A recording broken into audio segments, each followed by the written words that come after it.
Hello, Abaddon. It's so nice seeing your face, man. I really It, say that. I really mean that. it's How good are to you? be. It's good. I'm very good. Very well, thank you. So, um,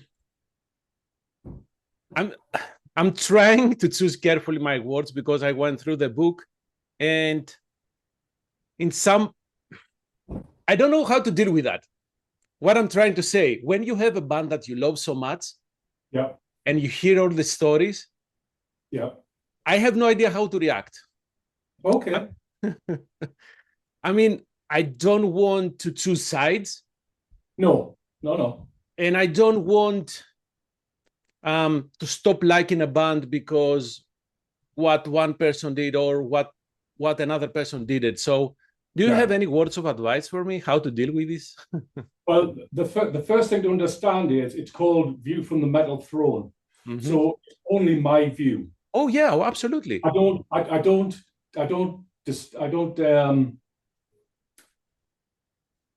I don't think that other people who were relevant to Venom or were in Venom have their own views. This is just mine. It just happens to be the first book. Other people have done more interviews than me. Other people have been on Blabbermouth more than me. Hmm. I don't tend to go on Blabbermouth very much. I tend to do very few interviews.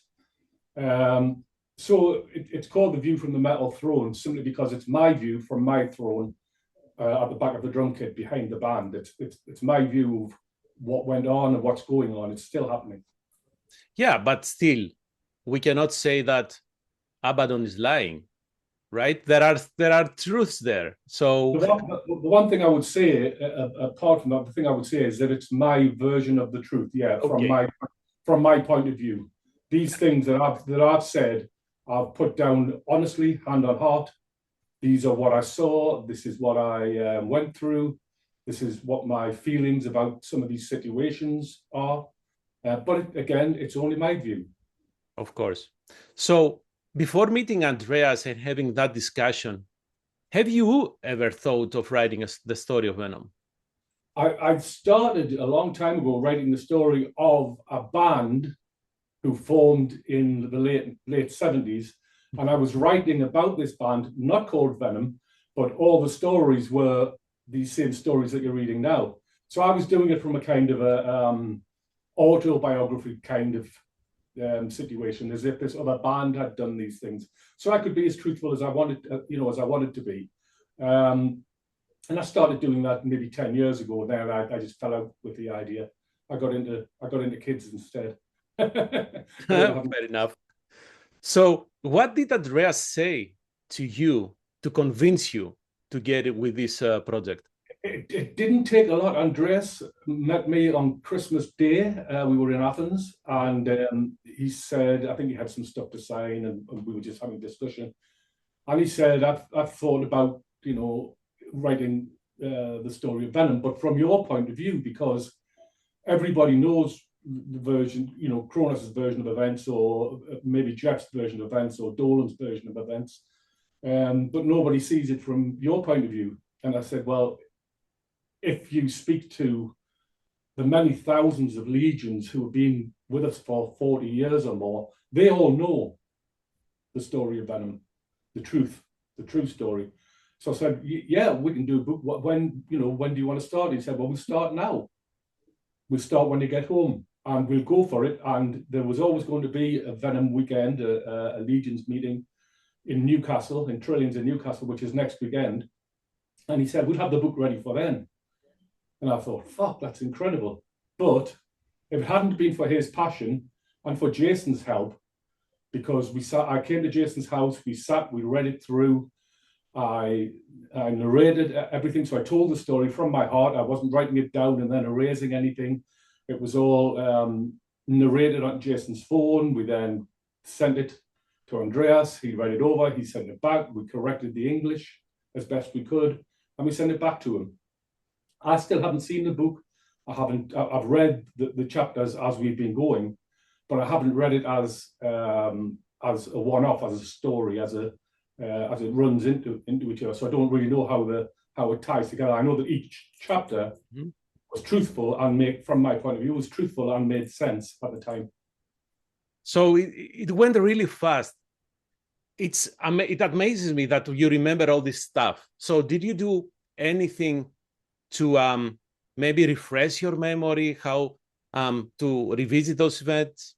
No, but I've since been talking with Mantas, with Jeff, and we had a Zoom meeting like this, and we just started talking about stuff. And I was recently reunited with a very old, not old, a roadie from a long time ago.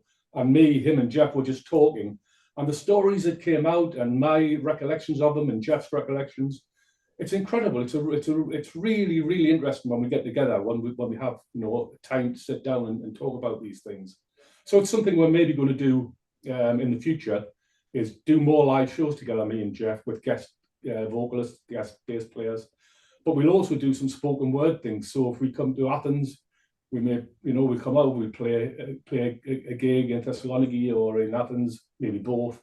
But we'll also do some very small rock bars around the place, where we just sit down, maybe with a screen in the background. We sit down and we just talk about what we remember, like a meet and greet, but with just people. You know, people can ask questions. We'll say what our version of that time was, and what we remember.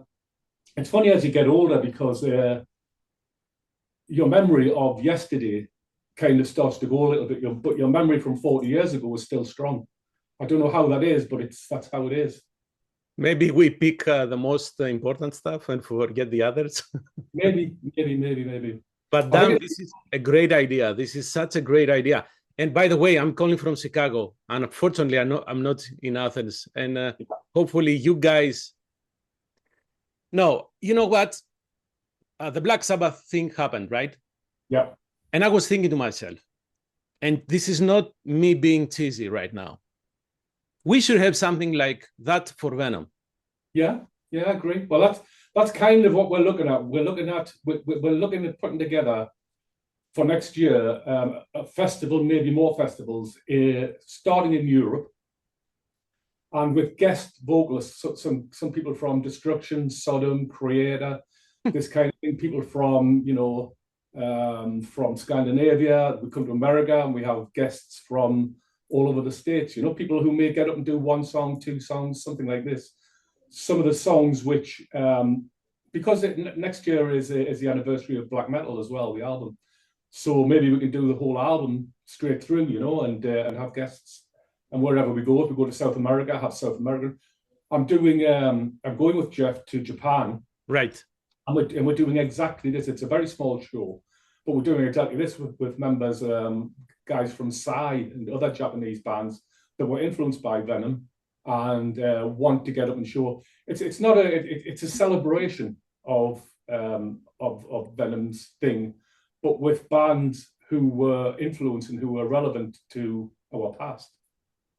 So what you described is something like the tribute album that you released, if you remember, with Kevin Ridley. That was amazing. Yeah, it's kind of like that. I mean, that was, again, the members of Venom weren't together, so I played the drums. We got guest guitarists. We had other guitarists come in and replace those parts. Some of the stuff, we just sent the tapes out. The guys from Voivod didn't come over. We sent them to Canada, and they kept my drums and put the guitars and vocals on. So yeah, it's a good thing to do for a band like Venom when either other band members are impossible to get a hold of, if they're busy, if they're ill, if they just don't want to work together. It's a sort of thing where you can keep the name of Venom alive and relevant, so it doesn't just drift, you know. Mm-hmm. And we have to also consider that there are at least two young generations. And I feel sad to say that some of them have no idea of what Venom did in metal. Well, the thing is that when I still play gigs, I still play concerts with my band, and when we play, I'm always amazed at the amount of 20-odd-year-old kids that come up with long hair, you know, denim jackets with Venom patches on, and their uncles told them, their dads told them. The dad said, "Oh, you like Metallica? Great, but what about this?" Yes. "Oh, you get into Slayer now. Do you know how Slayer started? Do you know how they got the heavy image? Do you know what Kerry King says about Venom? All these things, you know, they're all relevant. They're all there. But we need something in a wider format to attract bigger crowd to see what's this. This is why I was referring to what Black Sabbath did. And I was thinking, yeah, something like that. So you beat cancer. Yes. We are so happy about that. But why, man? Why did you put that cover? Isn't it a painful memory for you? No, it's a memory of fighting and winning. And I always said I was going to win. It wasn't going to beat me. I know that, you know, cancer medicine has moved on a long, long way since, you know, my parents' time. The fright I got when I realized that it was cancer, because the doctors told me, because it came up on the side of my neck like a huge lump, and the doctors told me that it wasn't cancer. Cancer doesn't behave like that. And then when they did the biopsies and they found out that it was cancer, that was quite a smack in the mouth, quite a shock. And you have to go home. Your hair's falling out. You've had your hair for 40 odd years. Your hair's falling out all over the bath. It's in the bed, and you're thinking, "What the fuck is this? What is it?" You know, and it's you go to the first meetings for your you know, for your cancer treatment, and it was shocking because it wasn't very long after COVID, so the hospitals were still kind of locked down a little bit. Everybody was being very careful. There wasn't anybody sitting around you. You weren't sort of touching anybody or any of the equipment. So it was very alien. It was a very alien time, you know. And I didn't know it by myself. I had to go through it by myself. I had lots of friends that came around and would drop food off outside my front door and this kind of thing, because I got very, very ill because your immune system's weakened with chemotherapy and radiotherapy and all these things, all the scans that I had to have. But no, it was never going to win. It was never going to win. It won't. I've been told that because it's lymphoma, it can come back. But if it comes back, I'm ready again. I know what to look for this time. I know what I'll be going through, and I know how to fight it. Oh man, I'm so happy that you went. You won this freaking thing. Well, that's why I wanted the cover on the book to reflect all of it. You know, so it's the fighter. It's a story of the fighter in the band. It's whenever I look at that picture, it just awakens everything in my mind, you know. Okay. How was it revisiting the story of Venom? I mean, a good experience. Did you feel extra pissed off in hindsight? How was it? It was a good experience, but I knew, because it was done chronologically, I knew Andreas had put it from the beginning, moving forward to the present date. I knew what my mind was thinking about later times, and I knew that I could get the story across, and I knew that, for instance, I've recently been in court with Kronos, and I knew that I had to think cleverly about that, because I couldn't say anything that might make a mess of that. Crap. Always in the back of my mind, I'm trying to think, should I run this whole thing through my lawyer and let my lawyer look at it and say, this is what you can say, this is what you can't say. So I was trying to be careful as well as tell the truth. Oh, so this fight is still going, right? It's still going, because the judge has to go away and make a decision. You have to remember the judge didn't know anything about heavy metal, never mind about Venom. So I was hit with 640 pages 2 weeks before the court case. I had a ream of paper like this. Jason kindly printed it all out for me so I could take it home. But I had to wait through it. So now the judge has got to go away and do exactly the same thing. But Mantas turned up on my side. He turned up as my witness. One of our early roadies, Stephen Ash, he turned up as my witness. My record company turned up as my witness, and Kronos was there by himself. He had nobody with him, so there was nobody to back him up. All the stories that he's told, all these things that have been in the Venom box sets and whatnot, where Kronos has changed the history of Venom, or appeared to change the history of Venom, is going nowhere, because anybody that I know who would collect box sets of Venom, who is a die-hard fan, who will pay hundreds of pounds, knows the story of Venom and knows that he's a liar. So still, at your your epilogue, you write there is a that you could see Mantas, Abaddon, and Kronos playing live again. How the hell this can happen with you guys fighting on the court? Well, it can't now because of the court case. It can't. I mean, when Mantas went into the courtroom, Kronos walked past him and whispered something in his ear and called him certain things. So Mantas has just said there's not a chance of getting anywhere near him. The reason that Jeff left the band, the 2 times when it was the 3 of us together, the reason that Jeff left was because of Conrad's behaviour, the way he was behaving and the way he was carrying himself, not just on stage, backstage and off stage, and with people around him.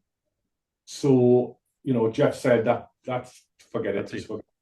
At the time between finishing the book, which was only a couple of weeks, and the time between the court date, that epilogue, that you know, my thought at the end of my book completely changed in a very short space of time.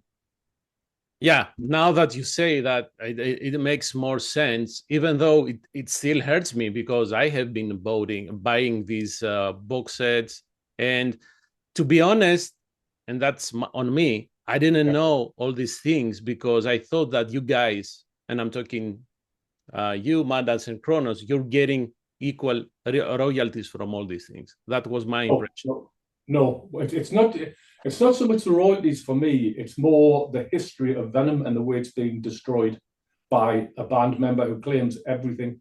Sure, man. But in the end of the, I understand the concept and I appreciate the concept. But if records are being sold, the money should go to the people who created this stuff. It should, but you know, you have to be able to get it. You see these things online now. Before, you would see them in a record shop. Before the internet, you would go to a record shop and say, "What the fuck is this?"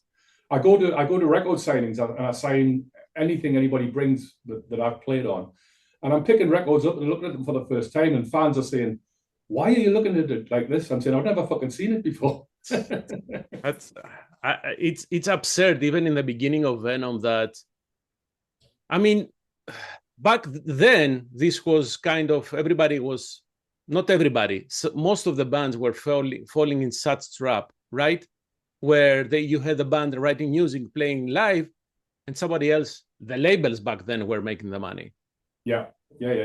So, well, this is still the same way for Venom. When Neat Records were putting out Welcome to Hell, Black Metal, At War with Satan, Possessed, Neat Records were doing all these things. Myself, Kronos, and Mantas were on £30 a week. So say $50. So can I blame you guys that you didn't pay attention to the contracts? Well, there were no contracts with Neat Records. That's the other thing. They were only spoken agreements. Even worse now, right? Yeah, much worse. Yeah, but now bands have to put up with Spotify, and Spotify is paying, like, you know, 10 pence for 1,000 plays or something. So, is it better or is it worse? I don't know. I think it's worse. Yeah, it's worse. So during you guys working on the book, did you reach out to any other members? I was thinking Clive Archer. Have you reached out to him? Have you even talked to him? I have. I reached out to Clive because a good friend of mine knows his son, and I'm working on a documentary now, a Venom documentary, and I've said I want Clive to be part of it. If he doesn't want to talk to me, I don't have to be in a room with him. I don't have to be there. I can introduce him to a photographer, to a videographer, who will sit down and ask him questions, and he can say anything he wants. If it's a documentary of Venom, I want it to be every member's opinion about every situation. Otherwise, it's just my view. You know, but that's not interesting. Venom's interesting because its history is so turbulent. So people need that turbulence to be explained by the people involved in it. It needs to have Dolan's putting his point of view. It needs to have Kronos putting his point of view. Sadly, Eric Coop passed away, so Eric Coop can't give his point of view. But yeah, Anton, Conrad's brother, Kronos's brother, I'll be interviewing him. I've tried, and I would try again through Clive Archer's son, through my friend, to invite Clive to be part of it again and to give his point of view of what happened in those days. So yeah, I mean that's exactly it. I didn't reach out to anybody in particular for the book, but I will do for the documentary. We'll have road crew members who were 16 at the time. Some of them who were traveling on like 1 year passports, you know, and going to America for the first time. And they're still at school, you know, and it's like incredible memories, you know. So that'll be a good thing. I'm going to work on that probably for next year. So you're thinking it will take 1 year to put this documentary together, right? I think so. Yeah, I think just to pull all the pieces together, and when we get speaking to people from the Sodom and Creator, we can also be speaking to Chuck Billy. We can reach out to Chuck. We can reach out to James and Lars, and just see what we can pull in. It would be better doing it with attempting everybody who had a past with any relevance to Venom. Mm-hmm. And then just seeing what we can get back, and just seeing how we then go into the edit, you know, and keeping parts of it light, because I'd like to do a part with the road crew, with 4 or 5 of the road crew, in a bar in Newcastle with a couple of beers, and just have them telling their own stories and kind of hitting off against each other, you know. So yeah, there's a lot of new irons in the fire. So you said that you use the word turbulent for the story of Venom. Why the story of Venom is so turbulent? Is it because there were very strong personalities? Yes, for a beginning, yes, very strong personalities. I'm only realizing, you see, I was in a band with Clive Archer and Eric Cook, the 3 of us. Jeff had a band with a guy called Dave Rutherford and a couple of other people. And when I went to join the band, I sacked everybody else and brought Clive in and another guy. And Eric came in as a roadie first off.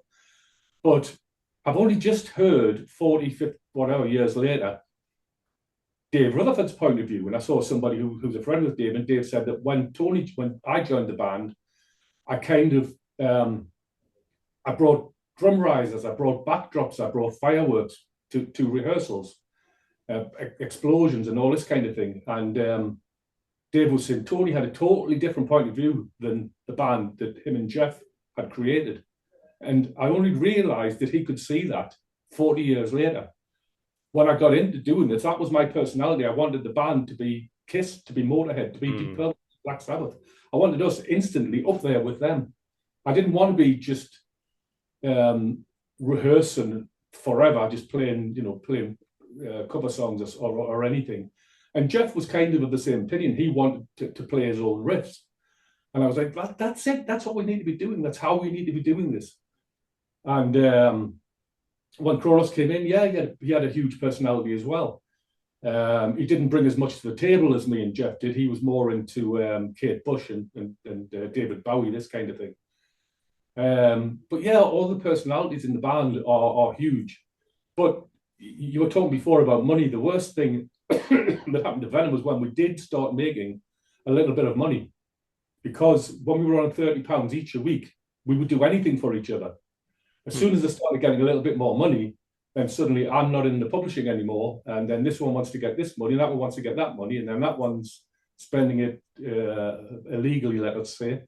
And that pisses the other one off. So you get this, you get where the personalities of the band destroyed the band and pulled it to pieces.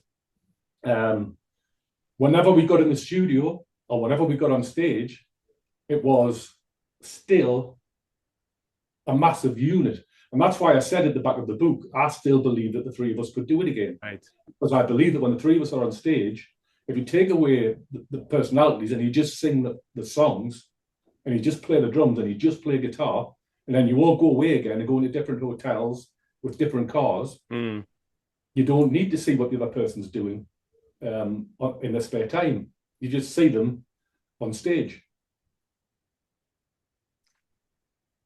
I was there in the Metal Invader festival when you guys played in Greece, and it was, I mean, that was amazing. Anyhow, But and that period, Eric Cook, the Venom's manager, mm, was at the very top of his kind of career as the band's manager. He knew us. He knew what each of us was capable of. He knew what each of us would do wrong. He knew about getting good advances from record companies. He knew about, like, say, the guys at Dynamo Festival. We've been at Dynamo a lot of times, me and him, shooting the bands, the video in the bands. So that part of that career was Eric at his very best. That's when Venom had really good management, really good ideas, really good driven, passionate management. And Eric was the best part of Venom, and he never gets talked about enough. yeah, and I appreciate that you mentioned his name so many times and his importance in the story of Venom. 100%. So, with all this experience, you have been a tour manager yourself. By the way, with Skyclad that I love.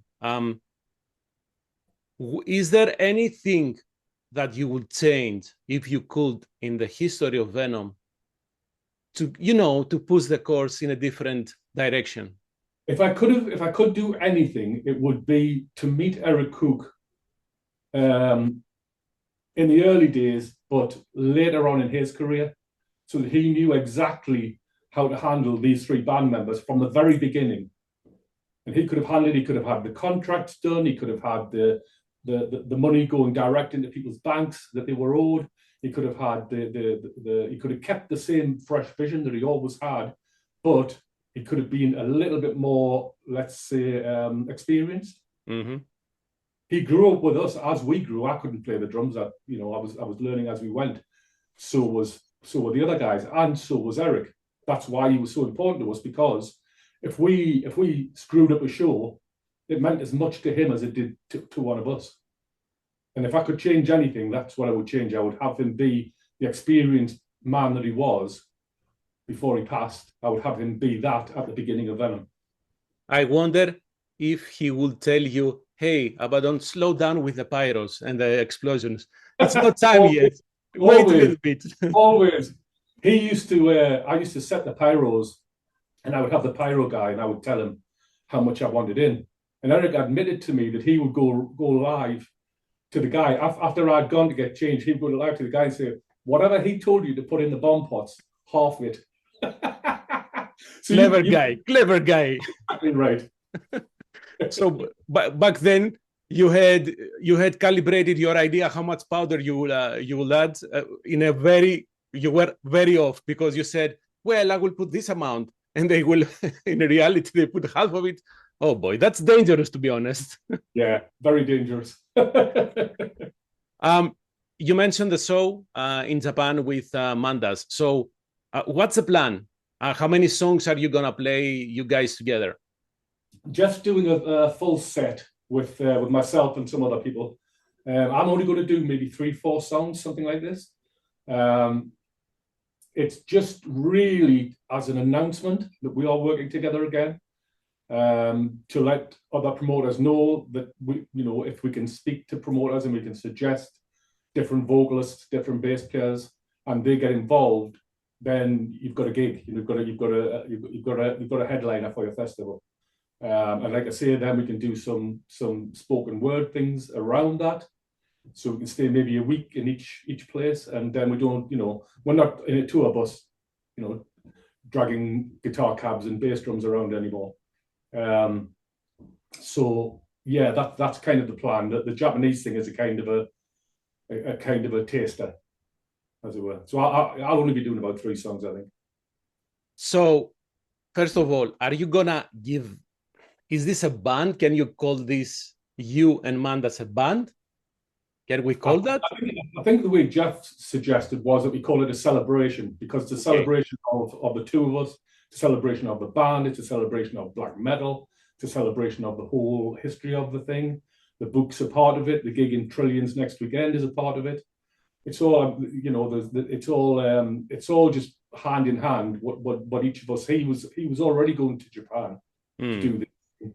he just suggested to the promoter, what if I speak to Abaddon? What if Abaddon says yes? And the guy was like, oh, holy shit, that'd be great. You know? So, you know, and of course I said yes straight away. Is there any chance that you guys write new music? That would probably be the last thing that we would do. It would probably be a case of see how all the live stuff goes, celebrate black metal, celebrate Venom, celebrate Mantas and Abaddon. And then if we're sitting down and Jeff's got a riff, or if I'm sitting down, I've got some lyrics, then who knows? Who can tell? I was debating with myself whether to ask this, but I now hearing you getting together with Mantas, I have to ask. What about Venom Inc.? Is this done? Venom Inc.'s done. Yeah, absolutely. 100% done. Venom Inc. was, again, it was, you know, going back to 2015. Empire of Evil was playing a Keep It True, Keep It True. The Oliver called me and said, if I was going to bring you over, would you get up, do 20 minutes, 30 minutes? I said, yeah, of course. Why not? You know? So I get up, we do it. Dolan starts getting phone calls from China, from Indonesia, from South America. Do it here, but come over here, come with Johnny Z, John Zazula gets involved, Chuck Billy gets involved. It's like, well, there you go, you know, it's all positive stuff. But when my wife was pregnant, I told them, I was on the tour bus in America, and I showed them the scans, and I said, my wife's pregnant. She's very young, she was only 21. We'd moved house, and we'd moved a long way away from her parents, where her parents live, where she's grown up. She's pregnant, we're going to have a baby in 9 months. Don't book any shows, because I'm going to stay off for a month, 2 months, till she's settled, and she knows what she's doing. With the kids, with the help, you know, from the hospital, this kind of thing. But I'm going to be off. So then Dolan went away and booked more shows while I was off. And I was like, and it wasn't a case of filling in. It was a case of, he just replaced me with the sound guy. And then he starts using my face for 2 years on posters and starts saying that the promoters did it. Well, the promoters didn't do it. It's your band. You did it. You are selling kids tickets to come and see myself, Mantas, and you. And I'm not in the band. So no, I won't be doing anything else with Venom Inc. Damn it. Okay. Neither will Jeff. Understood. What you'll see with myself and Jeff, whatever we do live, that will be the better version of Venom that you'll get these days. In my opinion, again, my opinion. Yeah, you said in the book that in order to have, you need to have 2 original members to be called Venom, right? I think so, yeah, I think so. Yeah. I was even happy enough them calling it Venom Inc. when Jeff was in the band, even though Dolan wasn't an original member. I think to be called Venom should be 2 original Venom members. If that's Mantas and Kronos, well, that's what it is. Mm-hmm. You know, that's what I think. Venom was a 3-piece. In all of it, it's been a 3-piece. So you take two original members and you call it Venom. What about your band, Abaddon? My band, we play all over Europe mostly, and it's we have 2 different sets. We have original songs and we have Venom songs, and quite often when they tend to be Venom fans who now own these clubs. Wherever we go, so we go to Sweden and they say, right, come over, will you do 2 nights? And we're like, yeah. And they say, will you do Friday night, you do an Abaddon set, Saturday night, you do the Venom set. And we're like, yeah, great, you know. And you get all these Venom, see the Venom's legions, the die-hard fans are in their 40s and 50s now. They've all got a bit of moolah. So they can travel. So if you live in Switzerland, you can get up to Sweden. That's easy. Do a weekend in Sweden. Meet everybody else, the French, the Germans, you know, and we all get together and we have a party. We just have a great party. Everybody's wives turns up. Some of the kids turn up. It's great. You didn't mention North America though. North America is a little bit more difficult, especially at the moment, because you know, visas, this kind of thing are very difficult. Very difficult. But hopefully it gets its thing put right again, because I love America. I love being in America. I love working with Americans. I like it when it didn't used to be difficult to get a visa. Yeah, you had to go through the process. It wasn't difficult, but now it's very, very expensive. Yeah, and you have also. Go ahead. We'll we'll see, because if me and Mantas again, we do Tokyo, we do something else in Europe, and then somebody in North America says, okay, I can handle visas, I can handle permits, etc., etc., etc. Will you come and do it here? And then the answer is yes. Yeah, honestly, I'm really excited to see how the show in Japan will go. Yeah. Because as you said, we have the anniversary of black metal. We have to do something to celebrate Venom. This is a huge part missing from the metal history right now. Well, there's a festival next year. I can't say too much, but there's a festival next year which will be promoted in December. Okay. And the festival's date is April 24th. Now, April 24th was the day that we played in Staten Island at the Paramount Theatre with Metallica opening for us. That was April 24th. So that's another little bit of history. Headlining? Very possibly, yeah. Okay, perfect. So you have the documentary coming up. What else is in your plate, music-wise? Music-wise, mainly this thing with Jeff. This is the deal. The documentary is a day-to-day thing. I will be talking to Andreas when he comes over about extending the book so we can find the conclusion of the court case and add it on to the end of the book as a rerun, let's say. Interesting, because the book set has been sold out. I'm still waiting for mine. Yeah, it's been gone since since it was announced. It went. Of course, man. 666 copies. What do you expect? I don't know. I didn't say I made good decisions. Yeah, fair enough. Abaddon, it was a pure pleasure talking to you. I loved going through the book. In fact, I started reading the book and I couldn't stop reading because I wanted to reach that point and hear what Abaddon has to say for that incident. Exactly. And then to reach the conclusion, what are the plans? But now you said things are changed, but hey, this is life, man, right? This is Venom. Welcome to Venom. Absolutely. All the best to Mantas. Stay healthy. Oh, yeah. Stay safe. And let's meet again when you guys come to North America, in Chicago in particular. How about that? Absolutely. Absolutely. Love it, man. Thank you very much again. Have a great rest of your day. Thank you so much. Bye-bye.